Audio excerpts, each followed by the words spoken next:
السلام عليكم ورحمة الله وبركاته، أهلا بكم في فيديو جديد. الحقيقة الفيديو ده احنا هنتكلم في موضوع بيحصل مع ناس كتير جدا مننا، والحقيقة إن الموضوع ده بيأثر بشكل سلبي وواضح وصريح جدا على صحتنا النفسية وعلى ثقتنا بنفسنا.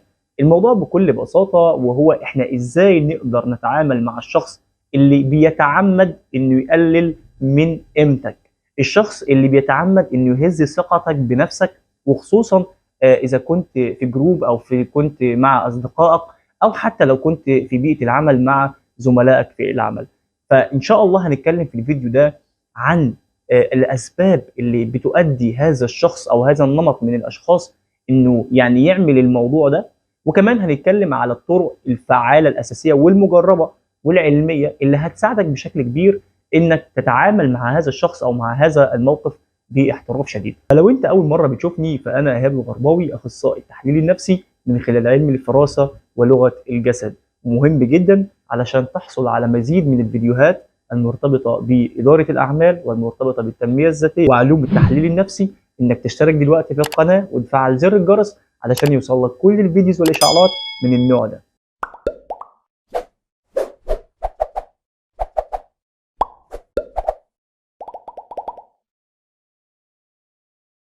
اهلا بيك من جديد. مهم جدا انك تكون شخص ايجابي بطبعك، مهم جدا انك تكون بتتعامل مع الناس باخلاص شديد وباحترام شديد، ولكن الشيء الغير مقبول او الشيء السيء جدا واللي بيسبب لك مشكله كبيره وهي انك تقابل رد فعل غير متوقع او رد فعل سلبي من الشخص اللي انت يعني بتتعامل معاه باخلاص شديد وبتتعامل معاه باحترام شديد. الشخص ده بيعمل الموضوع ده لسببين. السبب الاول وان هو يعني بتكون عنده مشكله نفسيه، فهو محتاج انه يظهر مدى قوته ومدى يعني هيمنته الشخصيه على شخص معين علشان يشعر بداخله ان هو يعني سوي نفسيا وان هو بيتمتع بصحه نفسيه. السبب الثاني وهو انه يكون الشخص ده بيعمل هذا الموضوع وهو انه هو يتعمد ان يخذل شخص ما او ان هو يكسر شخصيه شخص ما علشان يكون هو يعني الاوحد او ان هو يعني الشخص المتميز في المجموعه او في الجروب اللي هو يعني بيحيط بيه او اللي هو يعني بيعمل فيه. وعلشان كده هقول لك دلوقتي سيكولوجية الشخص ده ليه بيعمل كده، وكمان هقول لك ازاي تقدر تتعامل مع هذا النمط من الشخصيات. السبب الاول والمهم جدا اللي بيخلي شخص حقيقي ان هو يعني يتنمر عليك او ان هو يتعمد انه يكسر ثقتك بنفسك او يتعمد ان هو يعني يظهر ضعفك في موضوع ما، رقم واحد وهو الغيرة. الشخص اللي زي كده بنسبة كبيرة من الممكن بشكل كبير ان يكون بيغير منك، بيغير من شكلك، بيغير من ستايلك، بيغير من طريقة لبسك، بيغير من ادواتك الشخصية او امكانياتك، بيغير من المسمى الوظيفي اللي حضرتك فيه، بيغير من الشكل بتاع منزلك او من يعني من امكانياتك المادية. فالنوع ده من الشخصيات اول ما بيتولد عنده احساس الغيرة تجاه شيء معين او تجاه شخص معين، بيبدأ تلقائي ان هو يتعمد انه يشوه شكل هذا الشخص. على سبيل المثال لو كنت متميز في عملك او كنت رائد في عملك بشكل كبير وكنت ناجح فيه بشكل كبير، فهذا الشخص عنده رغبه شديده جدا وعنده غيره شديده جدا تجاهك، لان هو بالفعل ما عندوش نفس الكونسبت ده في شغله او في بيئه عمله، فبيتعمد ان هو يشوه صورتك بشكل كبير او ان هو يقلل من طبيعه عملك بشكل كبير او ان هو يقلل من قيمتك انت شخصيا علشان يظهر قوته ويظهر يعني اهتمامه ويعني قوه شغله او قوه عمله، ويكون هو يعني اللي ظاهر ويكون هو يعني بيقول او بيقنع نفسه ان هو يعني متميز في عمله وانك انت شخصيا يعني غير كفء لعملك بالنسبه ليه او بالنسبه لحجمه او بالنسبه لامكانياته. السبب الثاني واللي بيخلي شخص يتنمر عليك او بيخلي شخص يتعمد انه يقلل من قيمتك وهو احساسه بالانتقام.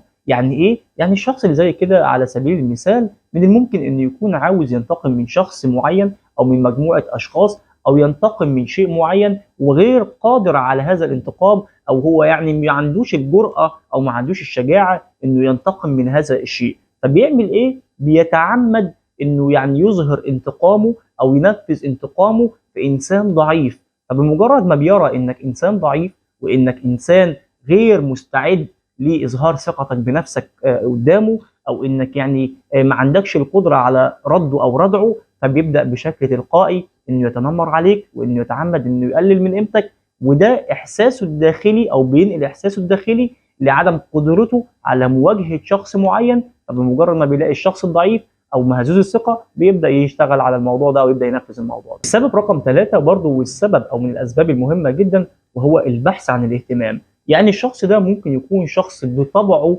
غير مهم، او شخص يعني ما عندوش امكانيات، او شخص على سبيل المثال ما عندوش قدرات تجذب انظار الناس اليه، فبيتعمد هذا الشخص على جذب الانتباه من الاخرين، زي انه يتكلم في موضوع يعني بيشغل الراي العام، وبيبدا يبادر انه يقول رايه في الموضوع ده ايه، وبيكون سمع معلومات عن الموضوع ده من اكتر من مصدر، فبيبدا يوحي للتيم، او بيوحي يعني الجروب اللي هو فيه ان هو اصلا مصدر هذه المعلومات، وانه كان متنبئ بهذه المعلومات علشان يظهر لهم قد ايه هو انسان مثقف وعنده قدره استنتاجيه عاليه وتوقع للامور، وده ميزه من اهم مميزاته، فبالتالي يبدا يظهر ليه الجروب اللي هو موجود معاه ويلفت انظارهم ويلفت انجذابهم تجاهه. اما السبب الرابع والمهم جدا، وهو فرض السيطره سواء عليك او على الجروب اللي موجود او على التيم اللي معاه. بمعنى ان الشخص ده علشان يشعر ذاتيا او داخليا انه شخص مهم، يبدا يظهر سيطرته بكون ان هو يعني يعلي صوته في بعض الامور، او كون ان هو يتنمر عليك انت شخصيا. وعاده موضوع التنمر ده بيحصل بشكل كبير جدا، وخصوصا في المؤسسات والشركات، ويعني اشكال العمل بشكل كبير. دائما تلاقي ان في شخص بيتعمد ان هو يتنمر على شخص، او ان هو يتكلم معاه باسلوب غير لائق، او ان هو يعني يتعمد اظهار ضعف هذا الشخص، وده علشان هو شخصيا يظهر للجميع قد ايه هو شخص مسيطر، وقد ايه هو شخص عنده معلومات، وقد ايه هو شخص يعني جذاب للغايه.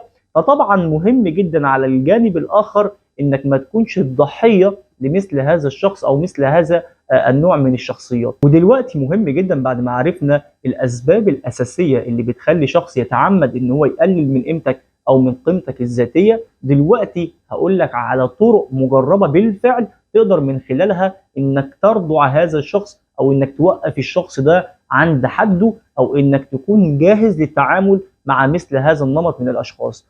رقم واحد واهم حاجه، اوعى تظهر ضعف ثقتك بنفسك. حتى لو ثقتك بنفسك اتهزت، دائما عزز ثقتك بنفسك تجاه هذا الشخص وتجاه الاشخاص المحيطين بيك. ازاي اقدر اعمل الموضوع ده؟ رقم واحد ومهم جدا، انك تتذكر بشكل كبير انجازاتك وامكانياتك السابقه، لان تذكرك لمثل هذه الانجازات هيعزز ثقتك بنفسك، وهيوضح لك قد ايه انت شخص فعلا لائق، وقد ايه انت شخص فعلا عندك قدرات وعندك امكانيات وعندك انتصارات حقيقيه بالفعل. رقم اتنين هو التفاعل معاه. يعني ايه التفاعل معاه؟ يعني لما يكون الشخص ده بيتكلم، او يكون الشخص ده بيتنمر عليك، او يكون الشخص ده بيتعمد انه يقلل من قيمتك الذاتيه، اوعى تسكت. بمجرد ما سكت فانت مستقبل ومطبق عليك كل الكلام اللي هو بيقوله. يعني لو حضرتك سكت وهو بيتكلم وهو موجه لك الكلام بشكل مباشر، فحضرتك كده خدت كل الكلمات دي، والفعل تم اسقاط الكلمات دي عليك، وبالفعل كلامه اصبح حقيقي 100%، وصورتك الذاتيه بتتهز، وكمان صورتك الخارجيه مع اصدقائك او مع الجروب اللي انت فيه برضه بتتهز وبتتكسر.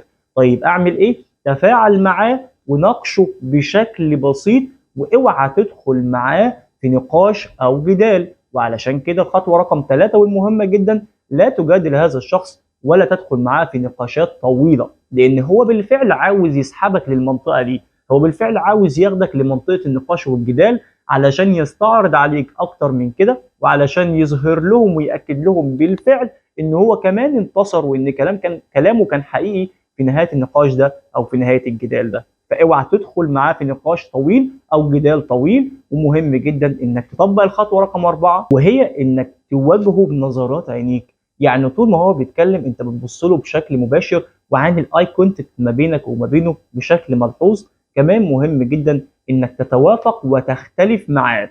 حاجه مهمه جدا ونظريه مهمه جدا في علم النفس اسمها ساندويتش. الساندويتش، نظريه الساندويتش، وهي معناها ان بيكون اي ساندويتش بيتكون من اول طبقه وهو يعني الخبز، الطبقه الثانيه وهو الماده المحشي بيها الخبز، وثالث طبقه بتكون برضو ايه؟ الخبز. ففي البدايه في خبز، وفي النهايه في خبز، وفي النص في الحاجه اللي احنا هناكلها او الاوردر اللي انت بتحبه او اللي انت طلبته.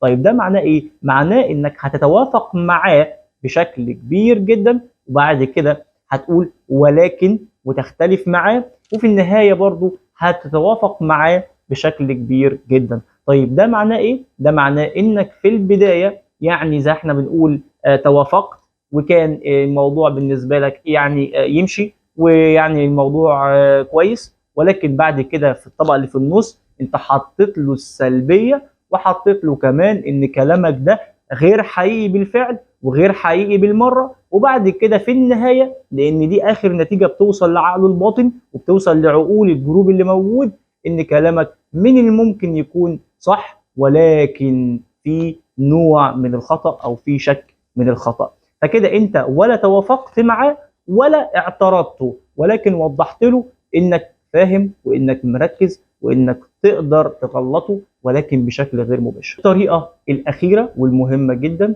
وهي انك ما تديلوش اهتمام بالمره وهو بيتكلم، وتتعمد انك تتجاهله، ولكن من وقت لاخر بترجع له بنظراتك علشان توضح له انك لا تبالي وغير مهتم باللي بيقوله، ولكن انت برضه سامعه ومركز معاه. الاتنين دول مهمين جدا، لانك لو حبيت انك تقطعه وانك تناقشه في نقطه معينه، فانت بالفعل مركز، وفي نفس الوقت انت مش مدي اهتمام للشخص ده، ويعني ما عندكش مشكله مع اللي بيتقال لانه بالفعل غير مؤثر فيك. وبكده تكون تعاملت بشكل لائق واحترافي مع الشخص اللي بيتعمد ان هو يقلل من قيمتك. ان شاء الله في سلسله متكامله عن علم النفس وعن كيفيه التعامل والتواصل مع الاخرين بشكل كبير جدا، ولكن مهم جدا علشان تشوف الفيديوهات دي وعلشان توصل لك انك تشترك بالقناه وتفعل زر الاشعارات عشان يوصل لك كل الاشعارات الخاصه بالفيديوز اول باول. انا ايهاب الغرباوي، كنت سعيد جدا ان انا بشوفك النهارده، اشوفك في فيديو جديد، والسلام عليكم.